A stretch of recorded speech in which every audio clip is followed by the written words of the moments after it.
Hello बच्चों, कैसे हो आप लोग। आज हम सीखने वाले हैं मोशन क्लास 9th का। तो चलिए शुरू करते हैं। सबसे पहले हम जानेंगे कि बॉडी रेस्ट में और मोशन में होती क्या है, या फिर ये जो रेस्ट है और मोशन है वो होता क्या है। अगर आपसे कोई इसकी डेफिनेशन पूछ ले तो आज इस वीडियो के बाद आप इसकी डेफिनेशन भी प्रॉपर तरीके से दे पाएंगे। तो चलिए दोस्तों शुरू करते हैं।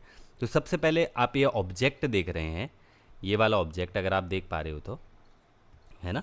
ठीक है, ये वाला जो ऑब्जेक्ट है, ये ऑब्जेक्ट अगर जो अपनी पोजीशन है, देखो मानो कि 5 सेकंड हो गए अभी, ठीक है, घड़ी चल रही है, 5 सेकंड हो गए, तो ये अभी भी यहीं पर ही खड़ा है। नेक्स्ट 5 सेकंड बीत गए, अभी भी यहीं पर ही है। नेक्स्ट 5 सेकंड बीत गए, अभी भी यहीं पर ही है। तो ऐसी बॉडी जो समय के साथ अपनी जगह को बदल नहीं रही है, तो उसको हम क्या बोलेंगे कि ये जो बॉडी है वो रेस्ट में है। अब बात करते हैं मोशन में कब आती है बॉडी। तो बस इसका उल्टा समझ लीजिए आप कि अगर कोई बॉडी समय के साथ, जैसे 5 सेकंड बीते तो इसने अपनी पोजीशन चेंज करके यहाँ कर दी, फिर 5 सेकंड बीते तो उसने अपनी पोजीशन चेंज करके यहाँ कर दी, यहाँ कर दी, यहाँ कर दी, यहाँ कर दी, यहाँ कर दी, यहाँ कर दी, कहीं भी कर दी, बस समय के साथ अपनी पोजीशन को जो बदल रही है उस बॉडी को हम बोलते हैं कि वो मोशन में है। तो आइए दोस्तों इसकी डेफिनेशन भी अच्छे से हम देख लें। तो रेस्ट में हम क्या बोलते हैं, a body is set to be at rest. Body rest में कही जाएगी when it does not change its position with respect to time. और आप सब अपनी कॉपी और पेन निकाल लीजिए और ये लिखना शुरू करिए। जितना आप लिखेंगे उतना ही आपके माइंड में और अच्छे से चले जाएगा, ठीक है। और मोशन में क्या बोला था मैंने, अगर बॉडी चेंज करती है पोजीशन, तो क्या बोल रहा है, a body is set to be at motion if it changes its position with respect to time. ठीक है दोस्तों। अब देखिए, मोशन भी बहुत तरीका होता है। आप क्लास 8th में पढ़ के आए होंगे मोशन चैप्टर, उसमें 4th चैप्टर था, उसमें बता रखा था कि मोशन कैसे करते हैं। तो हमारे पास जो मोशन है, मैं आपका थोड़ा रिवीजन करा देता हूँ। मोशन पहले हो जाता है एक सर्कुलर मोशन, ठीक है। तो सर्कुलर मोशन क्या होता है, जब एक बॉडी गोल गोल चक्कर लगाए, गोल गोल, पंखा देखा है, पंखा कैसे घूमता है, गोल गोल गोल गोल गोल, या झूला, जो झूला घूमता है गोल गोल, ठीक है। ऐसे मोशन को हम क्या बोलते हैं, सर्कुलर मोशन। या आजकल लड़के बाइक में ड्रिफ्ट मारते हैं ना, तो वो गोल गोल गोल गोल गोल धुआं निकालते हैं अपने पहियों से, उसको भी हम क्या बोल रहे होते हैं, सर्कुलर मोशन।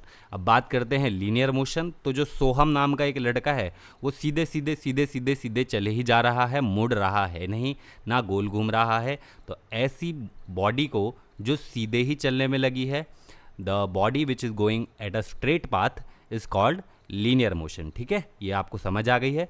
और ऑसिलेटरी मोशन, जो बॉडी टू एंड फ्रो करे या बैक एंड फोर्थ करे, मतलब पहले आगे जाए फिर पीछे आए, जैसे फिर आगे जाए फिर पीछे आए, आगे जाए फिर पीछे आए। जैसे आपने साउंड देखा होगा, साउंड भी फ्रीक्वेंसी में टू एंड फ्रो ही करता है, ठीक है। पर वो हम नेक्स्ट चैप्टर साउंड में पढ़ेंगे। आई होप आपको यहाँ तक समझ आया होगा।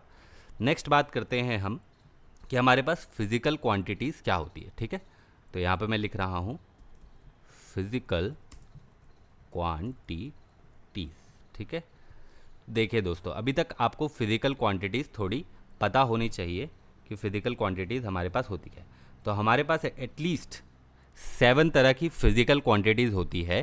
फिजिकल क्वांटिटीज़ वो होती है जो किसी से भी बनी नहीं होती, ये अपने में इंडिपेंडेंट होती है। इसके बाद डिराइव्ड क्वांटिटीज़ भी पढ़ेंगे हम, जो फिजिकल क्वांटिटीज़ की हेल्प से ही बनी होती है। तो जान लेते हैं फिजिकल क्वांटिटीज़ क्या होती है। तो पहली फिजिकल क्वांटिटीज़ हमारे पास हो गई मास। अब आपको पता है मास की एसआई यूनिट क्या होती है, अगर आपको पता है तो कमेंट सेक्शन में ज़रूर लिखिए। तो मास की एसआई यूनिट होती है केजी, ठीक है। इसके बाद दूसरी फिजिकल क्वांटिटीज़ आती है, जैसे कि टेम्परेचर। तो टेम्परेचर का भी आपको एसआई यूनिट पता होना चाहिए। इसका एसआई यूनिट वैसे तो इंडिया में हम लोग बोलते हैं ज़्यादातर सेल्सियस में, पर वैसे इसकी SI unit all over the world होती है केल्विन, ठीक है। और डिनोट करते हैं हम के से, ओके, के से, नो नहीं, के से, ठीक है। नेक्स्ट हम बात करते हैं, इसके बाद आती है लेंथ। तो लेंथ तो आप बचपन से ही पढ़ते आ रहे हो, किसी चीज़ को नापते हैं हम, तो इसकी फिजिकल क्वांटिटी होती, एसआई यूनिट होती है इसकी मीटर्स, ठीक है ना। इसके बाद हम आते हैं एक और फिजिकल क्वांटिटी में, जिसका नाम है अमाउंट ऑफ सब्सटेंस, ठीक है। Amount of substance, amount of substance मतलब किसी भी सब्सटेंस में, किसी भी एक धातु में कितना अमाउंट में चीज़ भरी है। जैसे आपने सोना लिया, तो सोना की अमाउंट कितनी है उसमें, कहीं आपको ठग तो नहीं दिया, थोड़ा सा 50% सोना डाल के बोल रहे हैं कि भाई, तो 100% सोना होगा तो वो उतने हो जाती है, ठीक है ना। तो उसकी एसआई यूनिट क्या होती है हमारे पास, मोल होती है दोस्तों, ठीक है। अब हम बात करते हैं नेक्स्ट फिजिकल क्वांटिटी की। नेक्स्ट फिजिकल क्वांटिटी जो आप पे आ जाती है वो होती है हमारे पास, टेम्परेचर हमने पढ़ लिया, मास हमने पढ़ लिया, लेंथ हमने पढ़ लिया, अमाउंट ऑफ सब्सटेंस हमने पढ़ लिया, ये आ जाती है इलेक्ट्रिक करंट। दोस्तों आपने ये सुना ही होगा और बचपन से ही आप करंट को जानते भी हैं। तो इसकी जो एसआई यूनिट होती है हमारे पास वो होती है एम्पेयर, ठीक है। और इसको डिनोट किससे करते हैं, ए से करते हैं इसको डिनोट, ए से, ठीक है।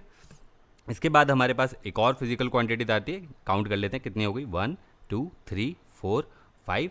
तो जो नेक्स्ट आती है वो होती है ल्यूमिनस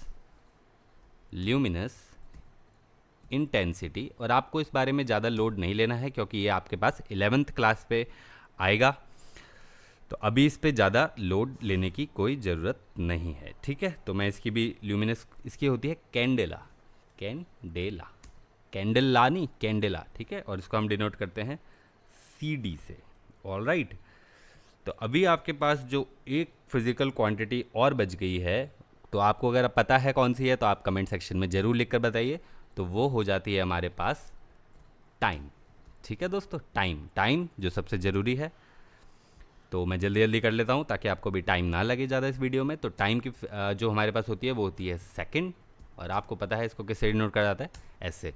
तो दोस्तों आज की वीडियो यहीं पर ही होगी। नेक्स्ट लेक्चर पे जब आप आएंगे तो आपको आई होप इतना सब कुछ आ गया होगा, तभी हम आगे चलेंगे।